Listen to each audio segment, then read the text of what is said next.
I was literally moments away from taking my own life. So that's when I was listening to music. All this while, the only positive coping mechanism I had was listening to music. Welcome to the One Day at a Time podcast, where we take things one day at a time. Today in the studio, we have Jeremy and Melissa. Hello. Hi. Can you do a quick introduction about yourself? I'll start first. Yeah. Right, hi, I'm Jeremy. I'm 25 this year. I'm currently one of the co-founders of my company, Zeres Audio. And I love playing the guitar. Nice. Melissa? Okay. Hi, I'm Melissa. I'm the CTO of Zeres. Mostly do technical side of things. Very geeky. I like to build stuff, build earphones by hand, speakers, so on and so forth. Yeah. Nice. Okay, so like you're in the studio today because I kind of met Jeremy a while ago, and he was sharing with me the story of how both of you founded Zeres Audio, which is earbuds, wireless earbuds company. And I thought it was quite interesting because Jeremy mentioned that both of you all were actually fighting depression and anxiety for quite a while and got pretty bad. So just wanted to kind of have a little bit of perspective on what it's like to kind of battle mental health conditions, but still being able to live such a fruitful life at least from a third party's perspective. It seems like it's a very fruitful life, right? So how did you guys kind of get diagnosed with depression and anxiety, and what exactly does that mean? You want to start? I think you should start first. Okay. So for me, I think I grew up in a slightly toxic environment at home. I wouldn't say exactly who was the cause of it, but it was a slightly toxic environment. And I think that led to problems later on in life. And eventually, I was seeking help during my university days, and things didn't get better, but they just got worse and worse over time, and then started to seek more professional help. So I was in for depression, anxiety, a little bit of OCD, but the quite big problem was insomnia. So I would go for 1 day of sleep a week to not sleeping for 2 weeks in a row until I couldn't walk. So it was very hard to maintain a constructive lifestyle when you're so tired, you know? Yeah. So but I managed to by giving myself okay, if I can't do a full-time job, let's do a part-time job, you know? Right. If I can't sleep, then today I can call it a break, tomorrow I'll work. Right. So it was giving myself a bit more space and trying to be a bit kinder to myself, which was actually very difficult, so that I would be able to maintain some sort of lifestyle. Yeah. Right. Jeremy? Right, basically how I grew up, basically. Yeah, okay. I grew up in a single parent family. Well, my dad single-handedly brought me up. But I had a mother who was in and out of my life, and she had mental issues as well, mental illness problems. And at the same time, she also had drug addiction problems. See. So as I grew up, I was wondering how come, my family a bit different from the rest. And at the same time, there were instances where I had to call the police on my own parents. So I think that affected me a lot, and it kind of changed the way I grew up and how I think of families, how I think of love and care and everything. So eventually that became a cycle, and it brought me into my depression, of course. Yeah. Right. And of course, there were also a lot of other factors. For example, I was often bullied in school because I had ADHD in the past. So it's I have ADHD, and then at home I'm facing all of this. So often, if not out, probably out once in a while, and people pick on me for that. Right. Yeah. I see. So both of you, the symptoms or the causes actually is from growing up right? Growing up.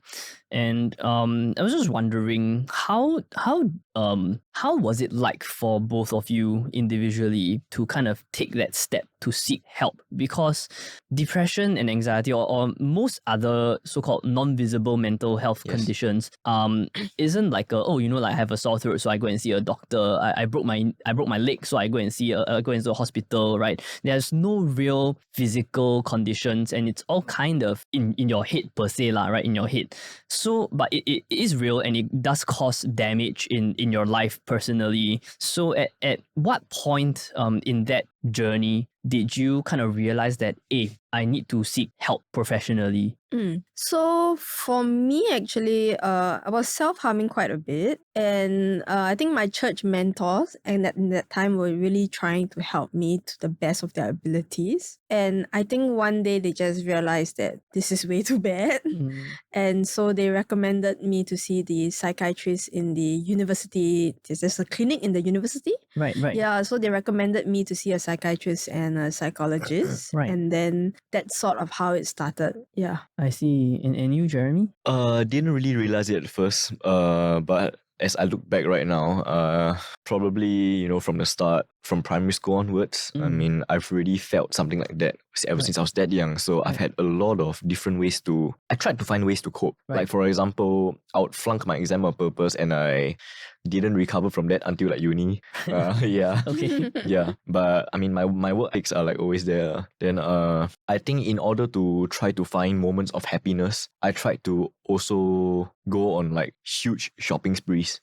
It's to the point where there was once, okay, this is the first time I'm revealing any of this to anyone that I know. Oh, nice. Yeah. You heard it here first. Yeah, you guys heard it first. Yeah. Okay. I stole $500 from my father to buy Yu-Gi-Oh cards. Oh shit, dude. Yeah. Because I bought one booster pack with my own money and I found a Exodia part. So I spent $500 just to buy out all the packs and I couldn't find the head. Only to find out I could buy that card for $20 outside.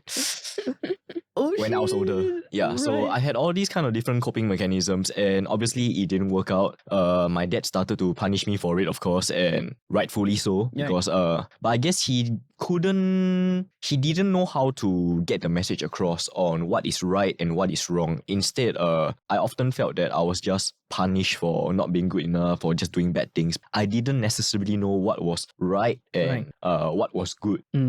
So my only concept was what is bad and what not to do. And then when I grew up into secondary school, my coping mechanism kind of changed. I started acting out a lot violently. Whenever I got bullied, right, I'll just shout back.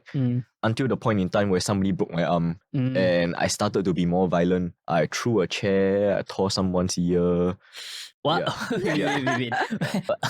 Can you describe that? How do you test? Like literally, you tore the ear. No, took a stapler and Oh jeez. it wasn't really a tear. It was like Okay. Yeah. But that was one of the worst things that I mean, to all my secondary school ex-classmates who I have somehow traumatized in the past, I would like to apologize to you. I do not think that was right, and that is not who I am right now. Okay, anyways. Yeah.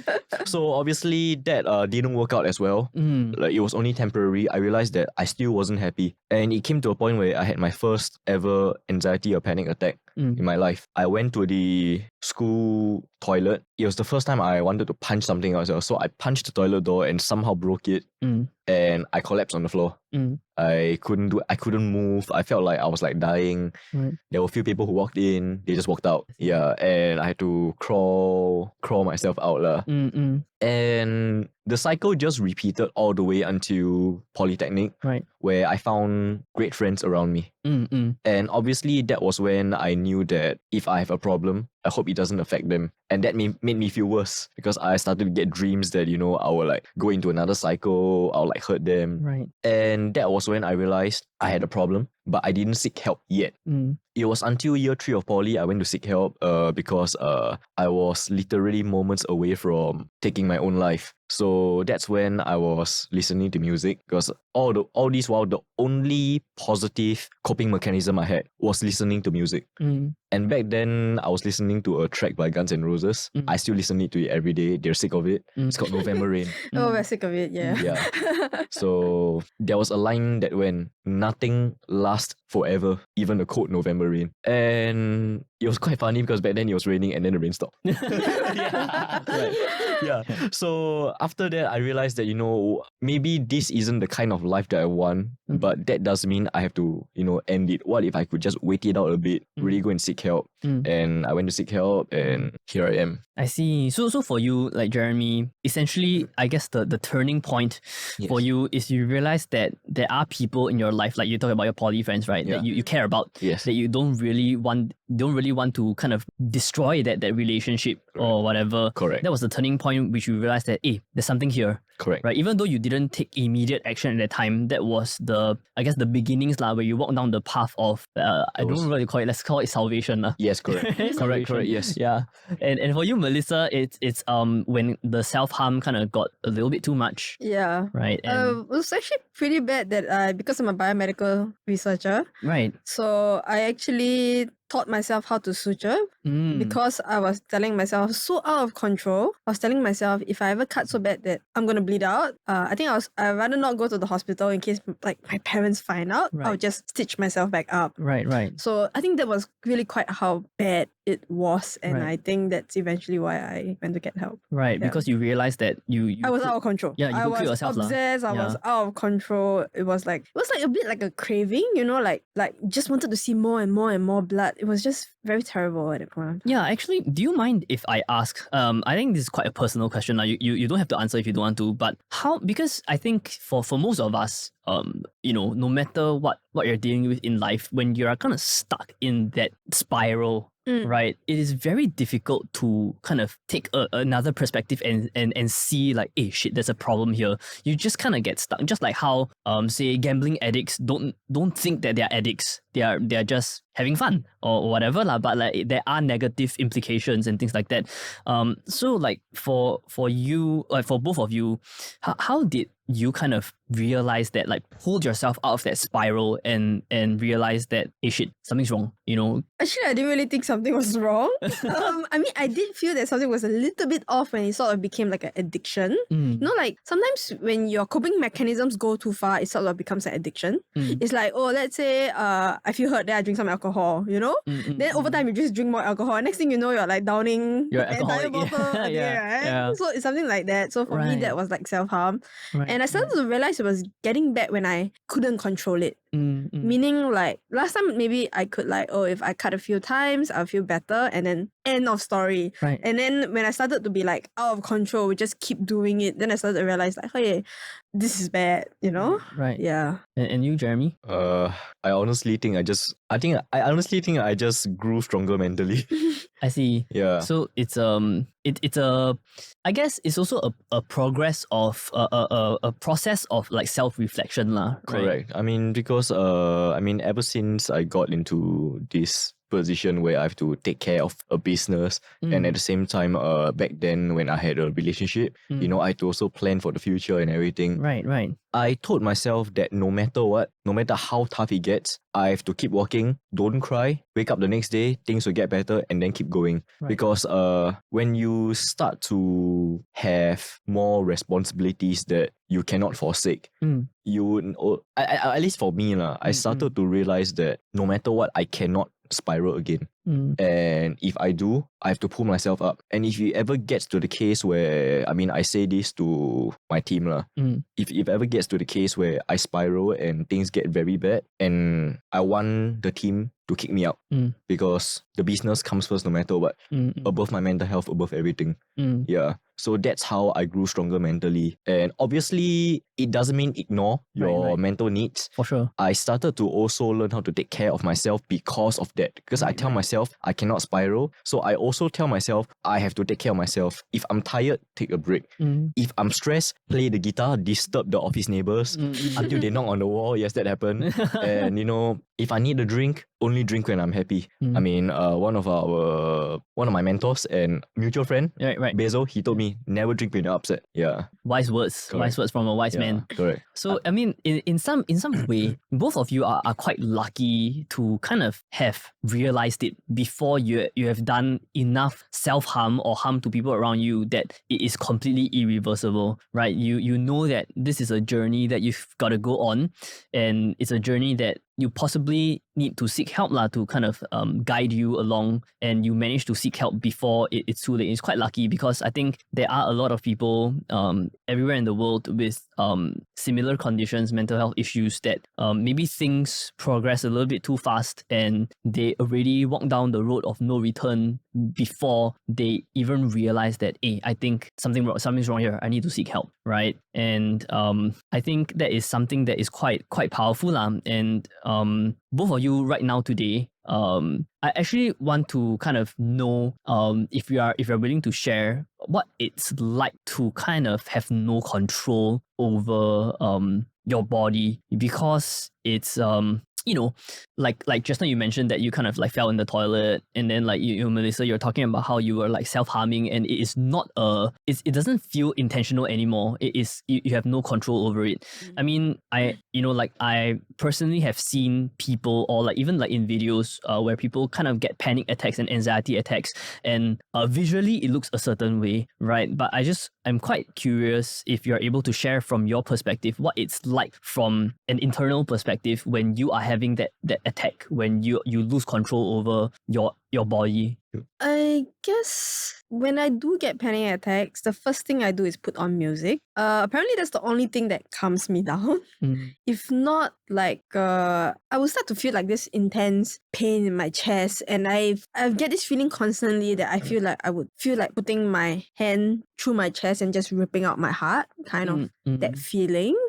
So usually when that happens, I just like put on some music, hide in the toilet, go to my room, lock the door, lie down. Right. If I'm on the bus, then I just like tell myself, okay, calm down, And I guess sometimes I just have no work days. I think Jeremy also knows, like some days I'm just like I cannot get out of bed. I just cannot get out of it, Right, yeah. I'm not in a sound state of mind to be able to get out of bed today. If I get up, right, I just got to screw everything up. So I'll just be like, just take a break, take a break before like you lose everything, Yeah.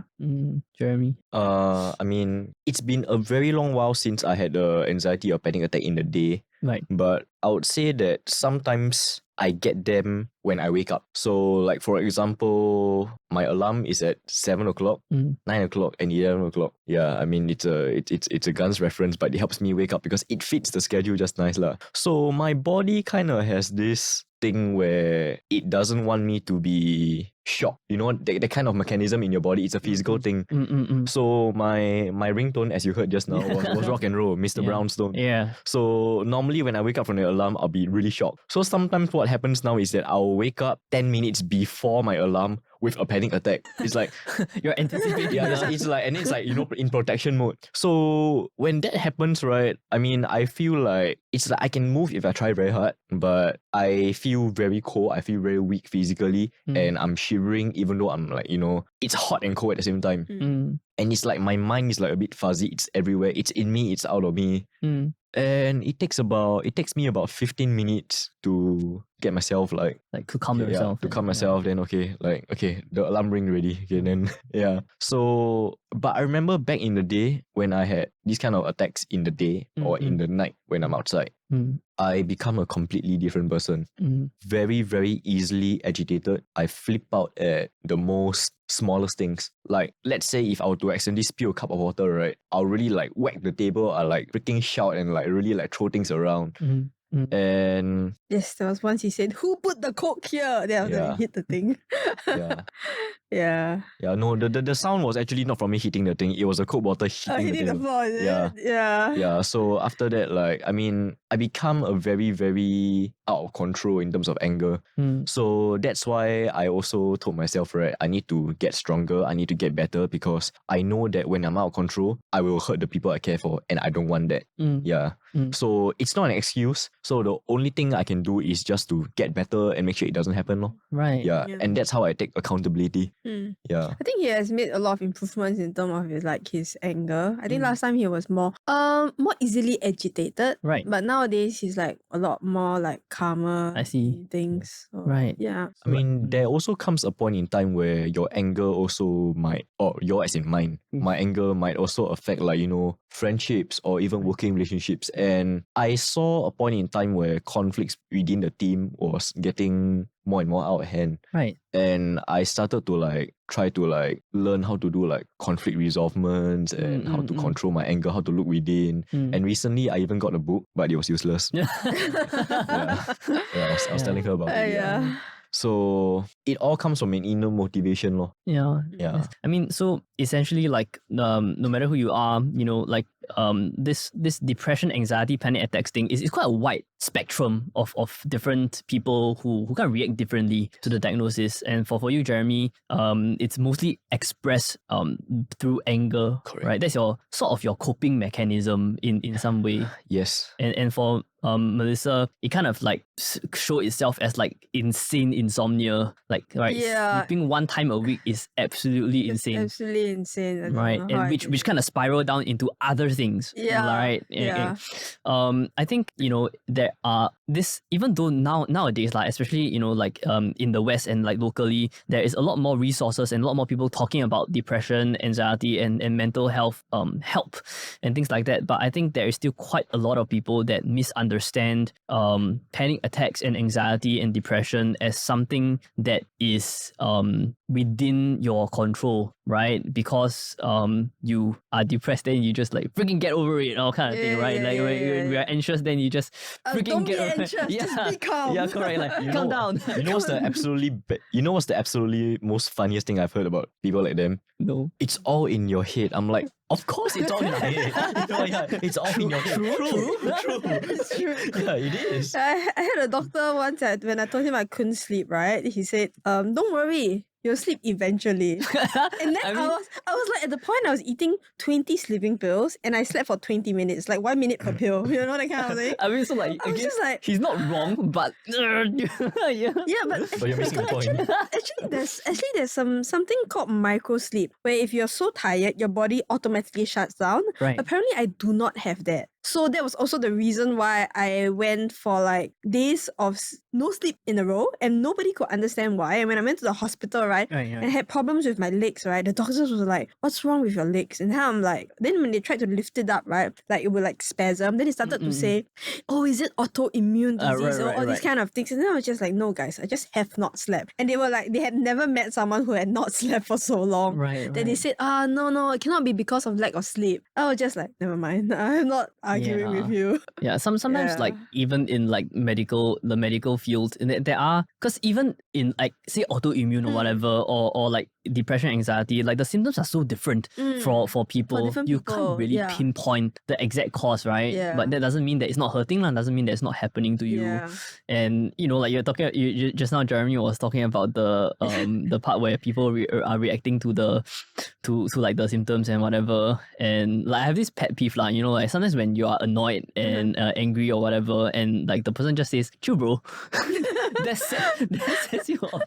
Yeah, it's like kind of like the same thing. Like it's like, relax lah, but it's like I cannot. I literally cannot. Yeah, so I think it is very important for society to also, like, while people who does have conditions and symptoms like fight and kind of try to find a way to overcome it in the most positive way possible, I think it also is important for people like us in the society to understand that you did not pick depression like you picked the Pokemon. It's you. If I could, I think none of us want to pick the Pokemon. Of course. It's not. It's in some way you kind of inherited it. But I don't think that's the correct word lah. And like you have no real control over it. And some people, they manage to dig themselves out that dark hole and are trying not to fall back into that hole like you guys. But it is largely not within your control. Like, you cannot just chill, bro, calm down and not not sleep, right? And so I think it's a very big journey. And I wanted to also ask, what was the worst that has ever happened to you because of this condition? What was the worst? I guess it was the night that I really, really wanted to kill myself, and I just left the house without telling anyone or my husband. And then I was scared that he would find me, so I skipped a couple of blocks down the HDB. And then the HDB story was 25 stories high, so I went to the 24th so that nobody would find me. And I think that night I really would have jumped, but he called the police on me. And the police started scouting every block, and then they eventually found me on the 24th floor. And then after that I got dragged to the hospital.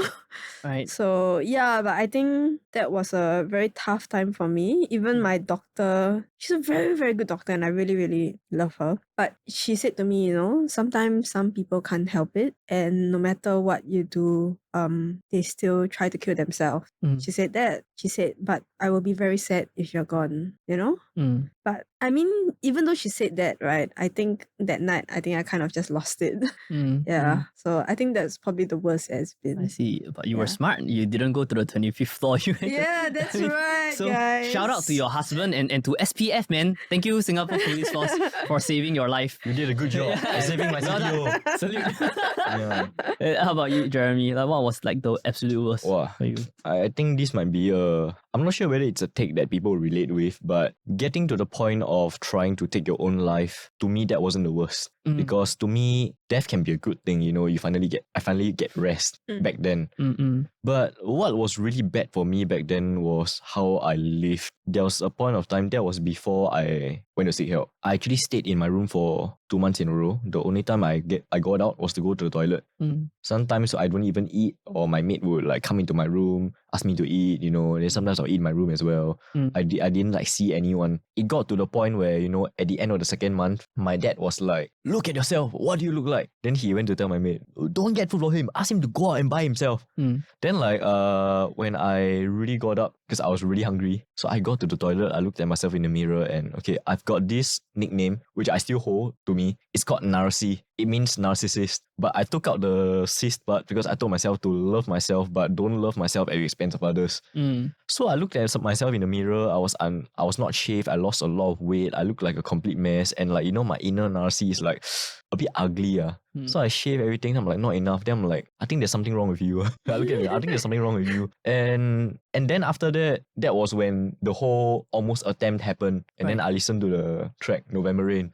And I went to seek help, started my treatment. Yeah. So I felt that the worst part of my life was those 2 months because I did absolutely nothing. All I did was stay in bed, sit in the corner of my room, listening to music, bawling my eyes out for no reason, and just wondering what was wrong with me. That feeling of not knowing what is wrong with you, but knowing that something is wrong and yet not being able to do anything about it. I think that was the absolute worst for me because I don't like being out of control. Yeah. I like being in control. Nobody likes being out of control, I guess. Definitely. Nobody likes that. Right. So for you, again, shout out to Guns N' Roses, November Rain, Save Your Life. Yeah. Thanks EXO, thanks Slash. Yeah. Yeah, please contact Jeremy for free earbuds. I mean, I also realized that for both of you, the way that you come to kind of accept the diagnosis is quite different, and your symptoms are also quite different. But both of you seem to have something in common, which is that music seems to be the thing that gives you relief, right? Like it's your safe place, right?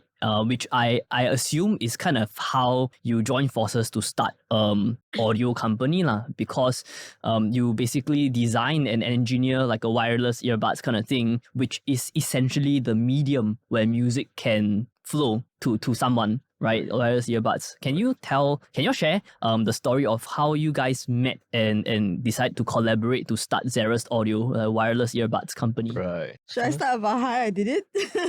Or do you want to start? Okay, basically, we were both hospitalized at the same time. Yeah, I guess it was fatal. I don't believe in fate, but that moment I'm like, oh. So what happened was I was finally hospitalized for my depression. And at that time, it was a period of time where I really could isolate myself and it felt like time just paused for me. Everything outside was frozen. All I need to do is just stay safe there, think about everything and have time to reflect on what's actually wrong. And I remember on my second night, I was in the lounge. I always like stick to myself in the lounge, like the ward lounge, listening to music with my speaker. So as I went into my room, right, I saw this nurse sitting on the counter. So that nurse was like on the phone and she said good night. So I thought that she was just on the phone. Then I realized, maybe that nurse was talking to me. So I wanted to like go back and say good night, but I was like, shit, I already ignored already. Just run back. Then I really went to run back into my ward. So the very next night I went out again. Same thing, listening to music, and I realized that nurse was not a nurse. She was a patient playing Dota on Discord. Yeah, that was about right. Yeah. And she noticed that I was playing a song that she recognized. It's by One Ok Rock, Heartache. Oh, nice. So yeah, One Ok Rock is also one of my life-saving bands, by the way. Yeah. Shout out Shout to out Rock. to Yeah. Hero. Shout out to They're Toru. coming. They're coming in October, right? December. Taka, December. please claim your free earpiece. Hey, Taka, if you're watching this, Taka and Toru. Yeah. Taka, Toru, Tomoya, Ryota, everyone. But yeah, and we started to talk to each other on about why we're here, about our conditions, and we realized that we both share a lot of love towards music, and we're both audiophiles. And that's when she also shared with me that she has this thing going on called Zerest Audio, and she was the only one left there. It was like in a limbo, pause, that kind of thing. Nothing's really happening, and she was looking for someone to do marketing. And I was like, hey, you know that I'm taking a degree in marketing soon, right? Then she's like, hey, why don't you like come and like, you know, do something, help me, and then like you can learn also. Right. So we both got out of hospital and we met like a few days later after I got discharged. She got discharged first. Yeah, and then I got discharged, and then we met at Pasir Ris Park where she gave me a pair of Kagami in-ear monitors, like the white ones. Those were handmade, by the way.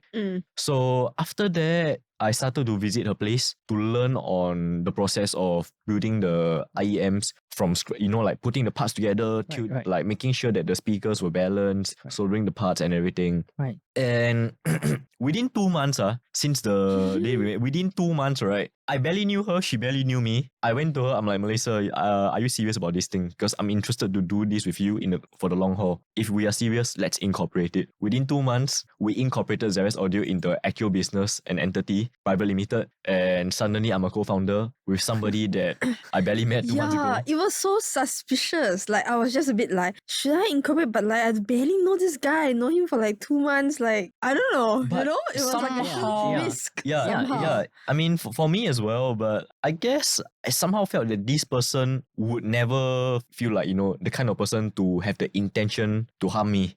And probably vice yeah. versa. Yeah. Yeah. I think it's I mean, I don't want to encourage anybody to enter partnerships with strangers, but I think maybe like based on what you're describing, it's kind of like finding your soulmate, but the business, you know, Correct. like partnership Correct. soulmate, Yeah. right? Something about it just seems to work. Correct. And Yes. the risk is just worth taking, Correct. right? Because I mean, the risk was worth taking. if it doesn't work out, then shit, I'm in a shit place already. So And it's I like, mean- right, nothing much to lose, right? Correct. Obviously, when you go into a partnership with someone that you barely knew, there will be a lot of ups and downs. For sure. And I'm really glad that we've managed to mostly really fix whatever problems that lied ahead. Like for example, I have a very toxic work style, and at the same time, I also have very high expectations. Right. So sometimes when like I feel that my expectations are not met, I'll flip out. And we tried to like come to a mutual understanding for that. And there was all these issues started to like get ironed out lah. So I think that this is a very lucky thing for us because I know for sure in like, you know, they say that maybe 90% of startups all fail. Yeah. And I'll say a majority of them comes down to the team not working out in the end. Right. And I'm glad that it worked out for us in that way. So whatever problems that we are facing in the future, it's definitely nothing much related to all these kind of team issues or whatever. Right. It's probably how we do our work in the industry. Lor. Yeah. Yeah. Right. I mean, I think a lot of it was also about, I mean, for me also and with Jeremy as well, we were like understanding each other's triggers or understanding what made each other feel good or feel bad or feel guilty about. And then learning to act in a certain way or learning to how to say like if you know if someone is triggered by, let's say if you're like, if for some reason you're triggered by me taking away the cup, then I wouldn't take away the cup, Right, and right. maybe I would pour water for you inside it instead. You Right. know what I mean? For sure, yeah. So I think a lot of it was something like that, like learning, like I think for Jeremy's part, right, he learns that I like my sleep and don't wake me up. Right. You know, because of my insomnia, right, I have this Right. overcompensatory thing Right. where if I can sleep, Then you just go all the way. nobody better wake me up Yeah, on the face yeah. of the earth. You know, when Right. someone wakes me up, right, it's like, I'm gonna kill you, you know, that kind of thing. So Right, I think right. Jeremy also puts that into account that, okay, sometimes she's sleeping in late, you know, that kind of thing. Yeah. So I think, and also like learning to set the plans a bit earlier. So he Right. tells me in advance, okay, maybe tomorrow we have to get up at this time. Then I'll be like, okay, I can set the expectation, you know? Right. Yeah. So I mean, it's cool in a way because it also kind of helps that both of you have gone through your fair share of I guess struggles lah, right, with a similar condition, even though it's not exactly the same.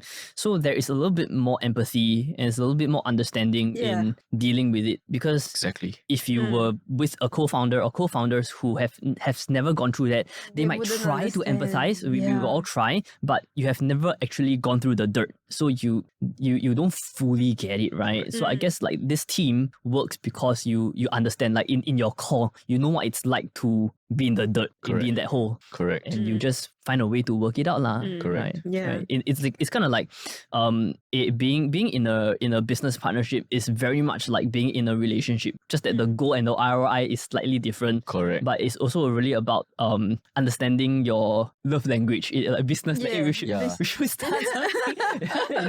you know like how couples they do the love language Yeah. thing. It's like, Yeah. hey, geez, is there like a business language thing? If not, right, hey, let's do some start a new business language. Okay. Anyway, sorry, I digress. Definitely. It's true.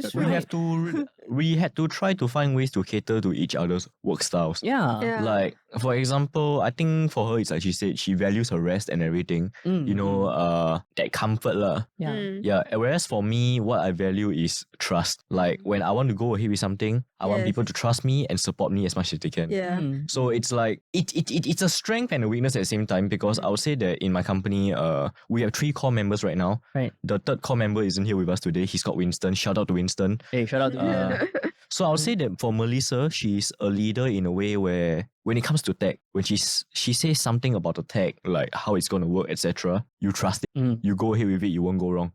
Yeah. You tell her what you need and she'll get it done. It won't go wrong. As for Winston, he's a leader where he can bring people together. He can organize a lot of things.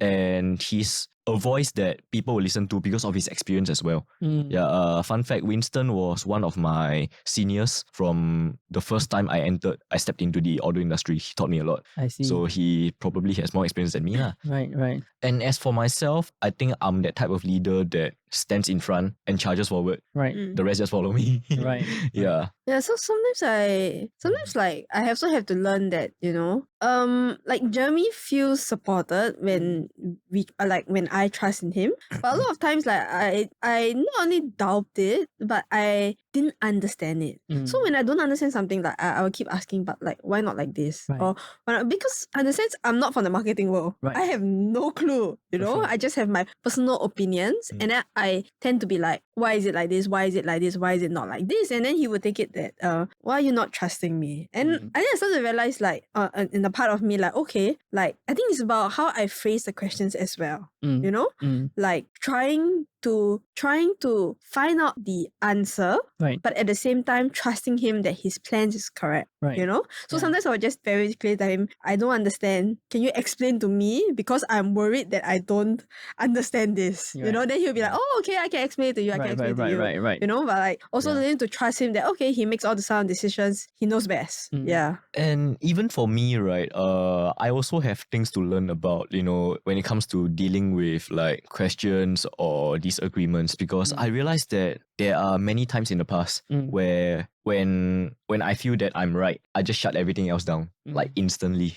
But for me, what I'm trying to learn, and I think I'm doing a lot better at it is that I try to listen first, absorb it, and think about it, think of ways to incorporate it, Right. even if it's a different way. But because a lot of times when she presents her ideas to me, I think that they are good ideas, but they need to be Polished, right? Polished, I think correct. something polished. in a correct. way. They need to be polished. Like for example, having a certain logo, like Kickstarter logo in the middle, and having a font being green, for example. Yeah. So I disagreed with that, and I think I did it in quite a dismissive way. Right. Mm. And then after that, it's like, a few days later, I actually did that, but in a different way, like in the corner, like a bit more sleek and that kind. And then I didn't tell her about it.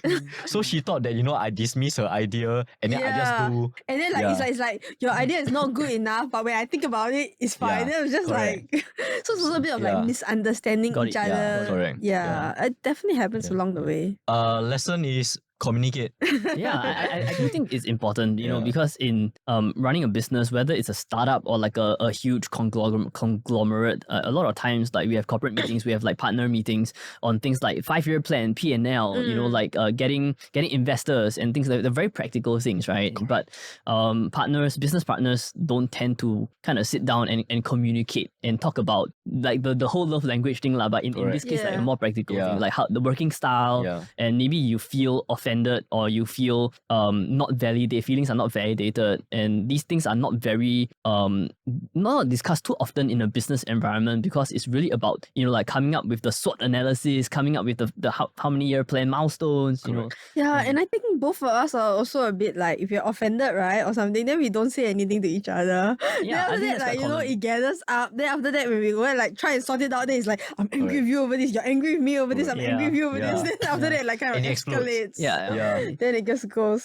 Yeah, so I think it's really cool, and it's something that I personally feel like should be looked at in all partnerships lah, whether it's a business, friendships even, because these things are real and they do happen, and in order for the team to function in its most optimal condition, to understand each other's feelings, working styles is as important as all your milestones, your financial plans and all Correct. that. That's right. Right. I would say that my personal belief is that despite all of the numbers that you see out there, like, you know, you talk about the milestones, the P&Ls, etc. Yep. What's most important is the core of the team. If the core is rotten, the fruit is dead. Absolutely, correct. absolutely. I mean, I think it's quite amazing also that you found Xeris Audio, like both of you found partnership and a great relationship, you know, working relationship or friendship in Xeris Audio because of something that is not exactly good, right? You've kind of going to the hospital is never like a yay, it's not a staycation,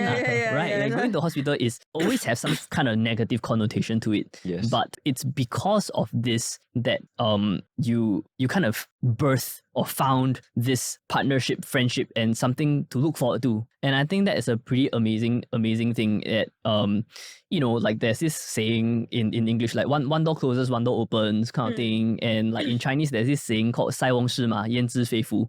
I don't know if you heard this, but they basically mean the same thing lah. Yeah, correct. It's like not all bad things are bad things, and not Correct. all good things are good things. Correct. You know, kind of like just keep moving forward, like just keep looking forward kind of thing. So I think it's super amazing that you managed to kind of find hope in what is deemed as somewhat of a hopeless place. Yes. Like a hospital. When you're at rock bottom, the only way is up. Yeah, Absolutely. correct. Correct. And I think it's super. Which hospital is this, by the way? Changi General Hospital. Shout out to Changi. No, shout out.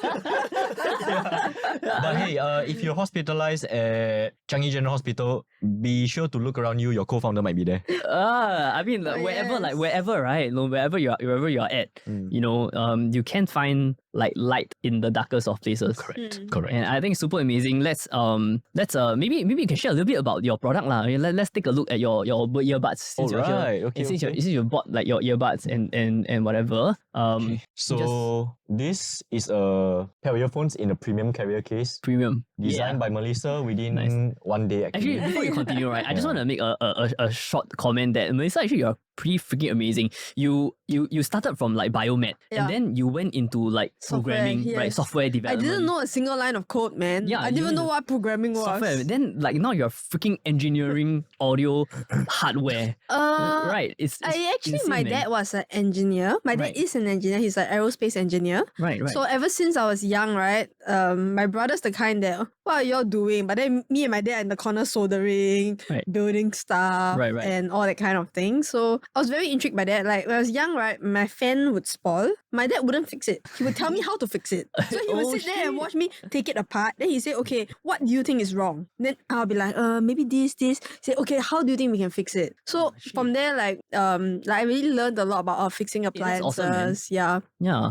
Sometimes kettle spoil, he also get me to fix it, you know, all that kind of thing. Yeah. So because of that interest, so I was like doing a lot of other things. Right. Then one day I was like, hey, why don't I just build earphones? And I was like, hey, I'm going to teach myself how to do that. And then after that, I did it. I started giving it as gifts. Right, right. And then I remember I was working in a biomedical institute, and as a farewell gift, I gave to my mentor a pair of like handmade earphones. Oh, geez. She looked at it and she said, you handmake it? And I said, yeah. She said, what are you doing here? Why don't you go start a earphone business? True. Yeah, right. true. Yeah, So in true. the end, that's So what you I did. So, Oh, yeah, so shout I out to did. whoever that was also.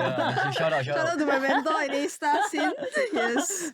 Nice. I mean, I think it's just really amazing. But okay, let's take a look at earphones. I tried them before. I know Alright. you let me try it before. But maybe you can share a little bit about the earphones and your journey with Xerox Audio. Right, sure. This is the Kagami True Wireless earphones in a nice copper color. So we spent quite a bit of time on deciding the color because we felt that color was very important. It shouldn't be very common for us, and at the same time it needs to have that feeling of a classy look. So we thought of copper as a very classy look, and yeah, this is actually the third product from Xerox Audio. And the first product was the Kagami IEMs. The second product was when I joined, and it was the refresh of the Kagami series, the Kagami Plus.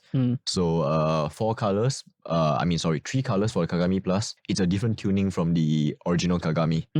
And this is basically the continuation of that line. Right. Yeah, so I mean, not sure if you can see on camera, but it's a very metallic finish, a bit reflective as well. You can see that, yeah. Yeah, so these are actually designed to fit very nicely in the ear because they are very nice contours right there. I think you can see. Yeah, it's kind of like an IEM. Correct. Right, it's kind of like an IEM. Correct. Yeah, and I would say that obviously comfort, right? Not everyone will fit every pair of earphones, or not every pair of earphones will fit into everyone. Yeah. But I can confidently say that maybe out of 10 people, this will fit into 10.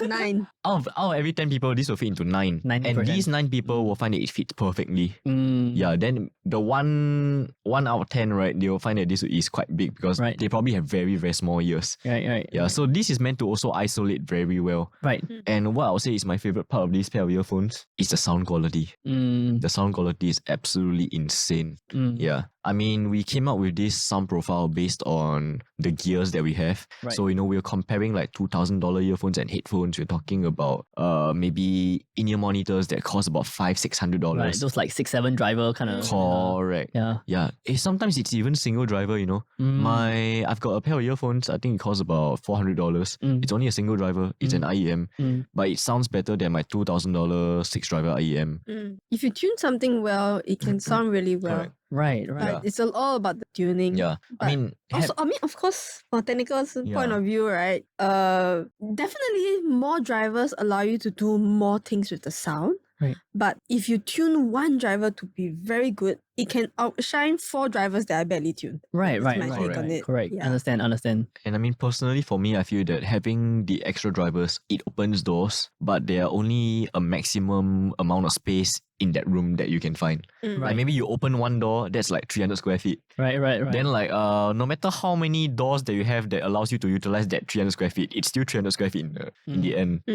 Yeah, is it because earbuds are inherently small? Right. And when it comes to true wireless, right? I mean, in your IEMs is fine. All you need to do is just put drivers in. Right. Really, there's nothing else. Put drivers in and put a connector in. Right. But in true wireless, if you look at it, right, what do you need? You need a circuit board that runs Bluetooth. Okay, what else do you need? You need a battery board in case you charge it and then kaboom. So you need something to protect it, right? And then after that, you need to think about, you need a magnet because when it goes into the case, it needs a clip-on. Right. Right? And then after that, then you start to think about, oh, now I need drivers. And then you're like, is there even space? Oh, yeah. And then it's also the battery. Right. So how are you going to fit so many things into something so small to get it to have a good battery life, get it to get a good sound? I think these are all the very important factors that we considered while making this. Correct. Oh, man, so this is some high level shit, man.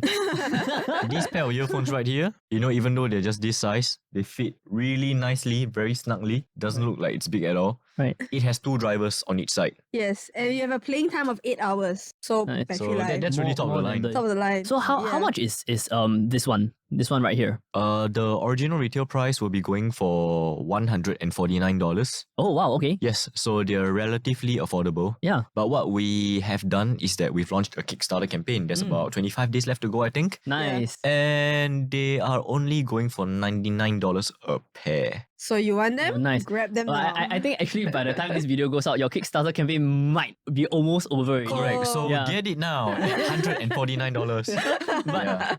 I think maybe I think it's super cool. I didn't fully understand the whole engineering process because I'm not really an engineer.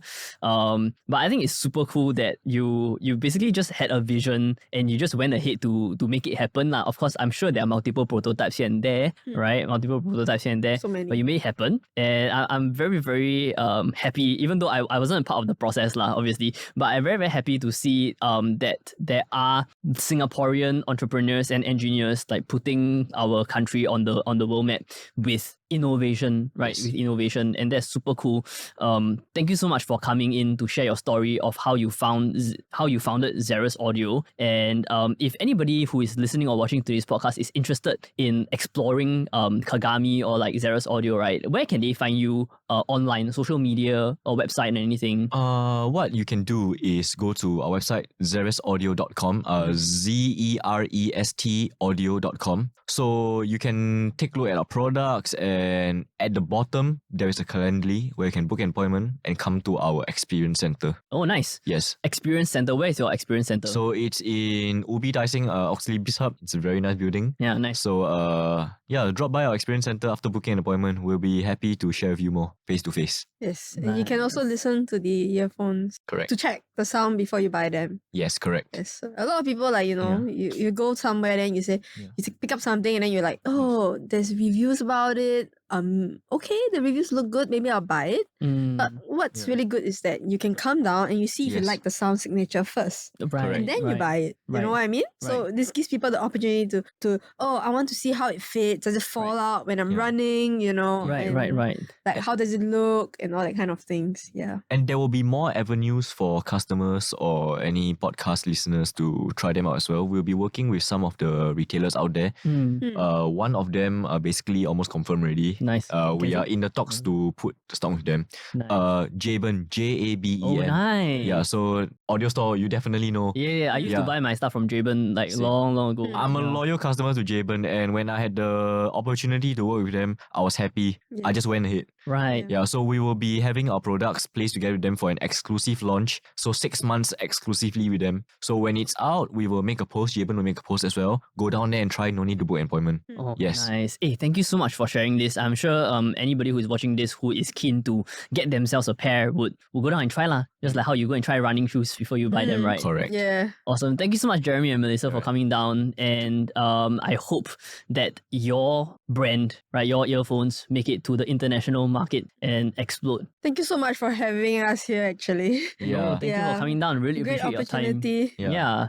I think this is also one of the opportunities presented to us by you for us to sit down side by side and talk. Actually, it's been quite a while. Right. I mean, Yeah. it's really a journey lah. You know, Yeah. it's because this like Xeris Audio is not just an audio company. Or at least from my perspective, right? It is born out of in some way desperation, right? It's born out of faith, Correct. right? It's born out of passion, and I feel like these are very, very nice and key ingredients into making something that is very valuable, right? Whether it's become successful or not, you have birthed something that is very, very valuable into the world, and I think people deserve to hear this story. Correct. Yeah. Thank you for coming down, and we'll see you next time on the One Day at a Time podcast. Peace. Peace.